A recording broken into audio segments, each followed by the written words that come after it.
गौतम बुद्ध बचपन से ही वैरागी किस्म के व्यक्ति थे और उनकी कुंडली देखकर उनके पिताजी और माताजी को पहले से ही इसका ज्ञान था कि वह संन्यास ले सकते हैं, क्योंकि बचपन में ही उनकी कुंडली देखकर उन्हें बता दिया गया था कपिलवस्तु के राजा और राजा का बेटा अगर संन्यास ले ले तो सोचिए कि राजा के ऊपर क्या बीतती है। उनके पिता का नाम था सुधोधन और वह कपिलवस्तु जो कि अभी नेपाल में है उसके राजा थे।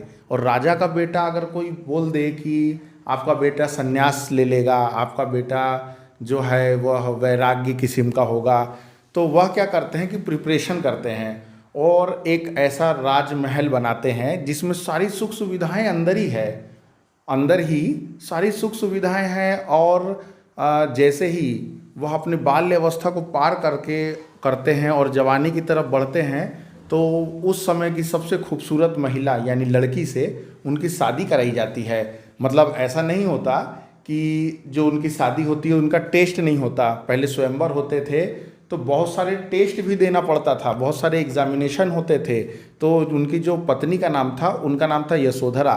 तो जो उनके पिता थे उन्होंने बहुत सारे टेस्ट लिए पहले गौतम बुद्ध के, जो कि पहले सिद्धार्थ थे, जो ऋषि बनने के पहले वो सिद्धार्थ थे। तो सिद्धार्थ की बहुत परीक्षा ली है, सभी परीक्षाओं में, क्योंकि तेज तर्राक और अच्छी बुद्धि के ज्ञाता तो वो शुरू से ही थे। तो उनका जो है वह टेस्ट लिया गया और टेस्ट लेने के बाद जब वह पास हुए तब जो है वो यशोधरा से उनका विवाह हुआ। वो भी उस जो विवाह की जो जीवन थी, जो मतलब गृहस्थ जीवन होता है, बहुत अच्छे से जी रहे थे। लेकिन उन्होंने एक बुजुर्ग को देखा, एक मरे हुए व्यक्ति को देखा, गरीब अमीर को देखा, इस तरह की जो चीज़ों को उन्होंने देखा तो उन्हें वैराग्य जैसी चीज़ें उनके दिमाग में आने लगी कि ऐसा क्यों हो रहा है, मुझे ज्ञान की तलाश करनी होगी। ज्ञान को तो उन्होंने ऐसा लिखा तो किसी ने नहीं है, लेकिन मुझे ऐसा लगता है कि आदमी अपने आसपास खोजने की कोशिश करता है। जब उन्हें उस तरीके की चीज़ें नहीं मिली तब उन्होंने सोचा कि मैं घर छोड़ दूंगा और ज्ञान की तलाश में निकलूँगा। फिर उन्होंने शायद, जैसा कहीं लिखा ये भी नहीं है कि उन्होंने डिस्कस नहीं किया होगा, ज़रूर अपने पिता से या अपनी पत्नी से डिस्कशन किया होगा, बात किया होगा कि मुझे ज्ञान की प्राप्ति करना है। तो ऐसा तो सभी लोगों ने ऐसा समझा दिया होगा। तो उन्होंने एक दिन डिसाइड किया कि मैं रात के अंधेरे में चले जाऊंगा। रात के अंधेरे में जो है गौतम बुद्ध निकल जाते हैं ज्ञान प्राप्ति के लिए। अब जो पिता है वह परेशान है कि मेरा जो उत्तराधिकारी है वह कहीं चला गया, माता अपनी जगह परेशान है और सबसे अधिक परेशान जो है वह है उनकी पत्नी यानी यशोधरा, क्योंकि उनका एक छोटा सा बच्चा था जो दुधमुहा था। वह अभी मतलब जो था वो चलना भी नहीं सीखा था और उसके पहले पिता घर छोड़कर चले जाते हैं। सोचिए उस स्त्री के ऊपर क्या बीत रही होगी, यशोधरा के ऊपर। तो उसी जो सोच में, उसी परेशानी में वह अपने सखी से कहती है कि सिद्धि हेतु स्वामी गए यह गौरव की बात, लेकिन छुप छुप कर गए यह बड़ा व्यवधान। सखी वो मुझसे कह कर जाते, क्या मुझे अपनी पदबाधा पाते। मतलब कि क्या अगर वह मुझसे कह कर जाते, इतने बड़े काम के लिए जा रहे हैं तो मुझे अगर वो कह कर जाते तो क्या मैं उन्हें रोक लेती। नहीं, मैं छत्राणी हूँ, हम तो तिलक लगाकर रणभूमि में भेजते हैं, यहाँ तो ज्ञान प्राप्ति की बात थी। मुझसे अगर वह पूछते तो मैं उनका सपोर्ट करती और उनका साथ देती, लेकिन उन्होंने उस लायक मुझे नहीं समझा। ये बड़ी व्यथा जो है वह यशोधरा के दिल में है। उसके बाद क्या होता है कि बोधि गया में 6 साल की तपस्या के बाद गौतम बुद्ध को ज्ञान प्राप्त होता है और उनकी जो ख्याति है, उनका जो ज्ञान है, उनकी जो बातें हैं सुनने के लिए, क्या राजा, क्या रंक, क्या अमीर, क्या गरीब, उनकी ख्याति इतनी फैल जाती है कि सभी लोग उन्हें मिलने के लिए आते हैं, उनसे ज्ञान लेने आते हैं। तो यह जो ख्याति है वह फैलते फैलते कपिलवस्तु भी पहुंचती है, जहाँ के जो गौतम बुद्ध थे वो राजकुमार थे, उनके पिता वहाँ के राजा थे। तो जब वहाँ उनके पिता को यह बात पता चलती है कि उनका पुत्र बहुत ही ज्ञानी हो चुका है, बहुत मतलब जो है वो सिद्ध पुरुष हो गया है, तो उनके पास कपिलवस्तु से एक व्यक्ति को भेजते हैं कि जाओ कहो कि पिता ने याद किया है, जो उनका ज्ञान है वह कपिलवस्तु में भी तो उनके ज्ञान का प्रचार प्रसार हो, हम भी तो सुने उन्हें।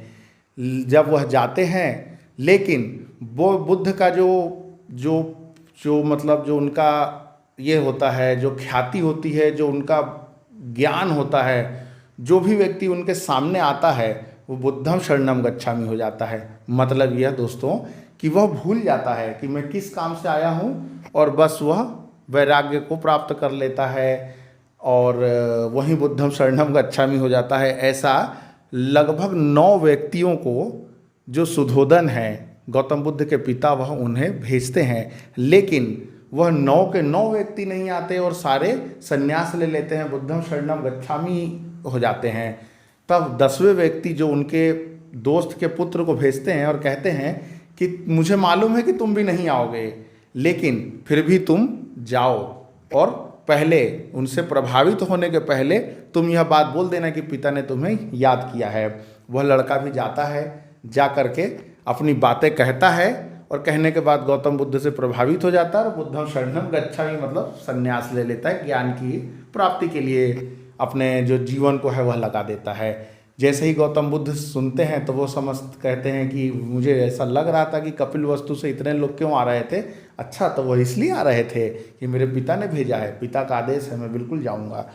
और गौतम बुद्ध वहाँ से चलते हैं और जैसे ही कपिलवस्तु आते हैं तो एक पार्क में, गार्डन में उनकी व्यवस्था की जाती है रुकने की। उनके कुछ चेले भी होते हैं, कुछ जो साथी होते हैं वह साथ में होते हैं, तो उनकी रुकने की व्यवस्था होती है। पिता आते हैं, मिलते हैं, बड़ा प्रभावित होते हैं कि इतना मेरा बच्चा ज्ञानी हो गया, इस तरीके की चीज़ें, बहुत खुश होते हैं और वह मिल करके और चले जाते हैं। और बुद्ध कहते हैं कि कल सुबह मैं महल में आऊँगा, सबसे मुलाकात करूँगा।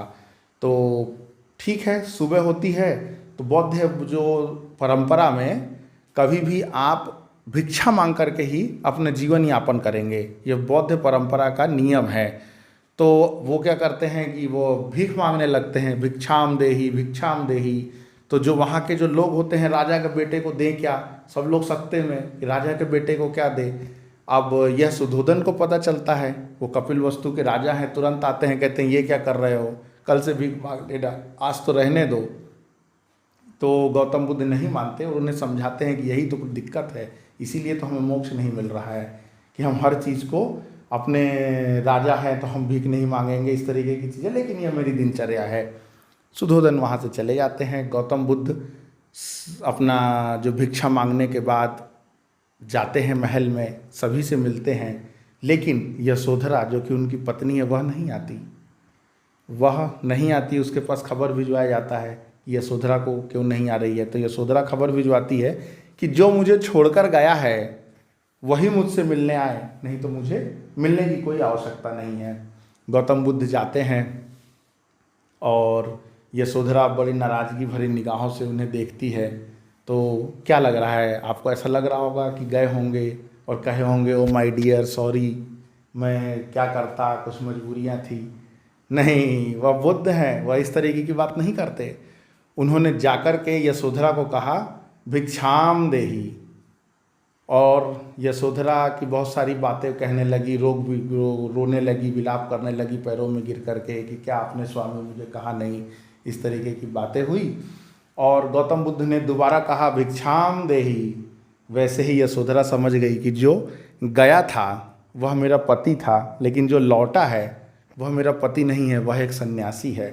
और अब देखिए इस महिला की बात कि इसने भिक्षा में क्या दिया। उसने भिक्षा में अपने बच्चे का हाथ अपने उसके पिता के हाथ में थमा दिया कि यही तुम्हारी भिक्षा है, इसे भी ले जाओ और तुम्हारे राह पे, ज्ञान की राह पे आगे बढ़ाना। इधर पत्नी तो खुश है कि मैंने एक अच्छा काम किया है, लेकिन उधर जो पिता है वह बड़ा परेशान है कि पहले बेटा गया, अब नाती भी जा रहा है, अब ये लड़का भी जाएगा, ये भी अगर सन्यासी हो जाएगा तो इस राजपाट को कौन देखेगा। वह बड़े परेशान होते हैं अंदर से। लेकिन बौद्ध परंपरा में 20 साल के पहले आप भिक्षुक नहीं बन सकते, तो वह बच्चा तो वहीं रह जाता है, लेकिन एक एग्रीमेंट टाइप का हो जाता है कि 20 साल का जब यह बच्चा होगा तो यह हमारे पास आ सकता है, संन्यास ले सकता है।